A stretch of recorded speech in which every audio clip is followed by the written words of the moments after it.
میگه که یک پادشاهی به وزیرش گفت 3 سوال ازت دارم، اگر جواب دادید تو وزیر منید، اگر جواب ندادید وزارت ازت رفت.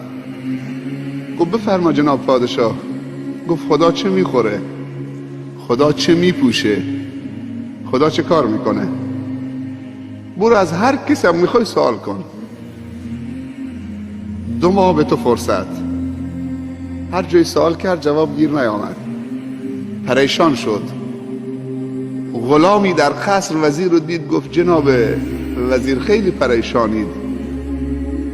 گفت که با مشکل مواجهم. گفت حالا مشکلت چیه؟ گفت که این همه علما نفهمیدن، حالا سیاهی مثل تو میخواد جواب بده، غلامی مثل تو. گفت حالا بگو یه وقتی جنسی تو نمایندگی گیر نمیاد، تو کارگزاری تو یک دکه گیر میاد، حالا بگو تو.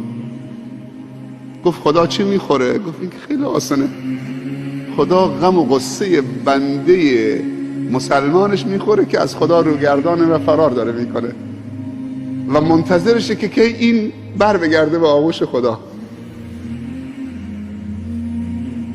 وقتی فرزند ناخلف میفته،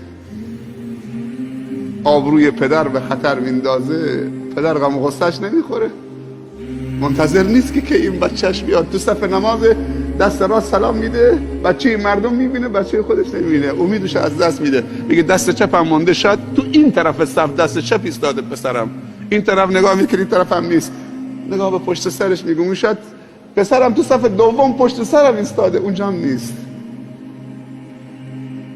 خدا غم و غصه بندگانش میخوره که چرا از خدا روگردانن. خدای به این مهربانی، خدا چه میپوشه؟ خدا عیوب بندگانش را میپوشه. مگر اسم خدا ستار نیست؟ ستار العیوب نیست؟ وزیر بلند شد پیشانی اون غلام بوسید، گفت راحتم کردی، الله غفوره، الله رحیمه، گناه بنده میکنه، الله شرمنده است. چون انتظار نداشت از بندش که گناهکار باشه. چند بار شده که آبروی من و تو بره، خیس عرق شدیم، کل بدنمون تو زمستان عرق کردیم. اگر خدا به دادمون نمیرسید این دستمال رومون نمینداخت، یه لنگی از بالا نمینداخت رومون.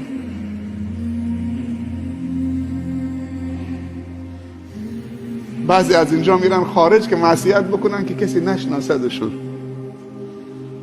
کازابلانکا و نمیدونم فلان و جزیره موریس و جزیره فلان و بانکوک و. گفت خواه این جواب 2 سوال. جواب سوال سومی خدا چه کار میکنه؟ گفت این یکی دیگه بیا بریم پیش پادشاه. گفت ها جناب وزیر خوشحالی؟ گفت چرا خوشحال نباشم، 2 جواب پیدا کردم. گفت سومی؟ یکی گفت از کجا؟ گفت از این غلام. گفت حالا سومیش؟ گفت که سومی بهم نگفت، گفت بیا بریم پیش پادشاه. گفت اشکال نداره، حالا سومی لازم نیست، شما برید تو اتاق پرو، تو این اتاق برید لباساتون عوض کنی بر بگردید. وزیر جا خورد، منظور پادشاه چیه؟ لباساشون عوض کردن برگشتن. گفت جناب وزیر اینم جواب سوال سوم، خدا چه کار میکنه؟ خدا با علم و دانش و تقوا و خدا ترسی و ایمان گدا رو پادشاه میکنه. برده رو وزیر کرد. گفت این لباسی و این تاجی که رو سر توست وزیر، شایسته این غلام آگاه مؤمن عالم دانشمند خدا ترسه، و این لباسی که تن این برده هست و این غلام، این لایقت است.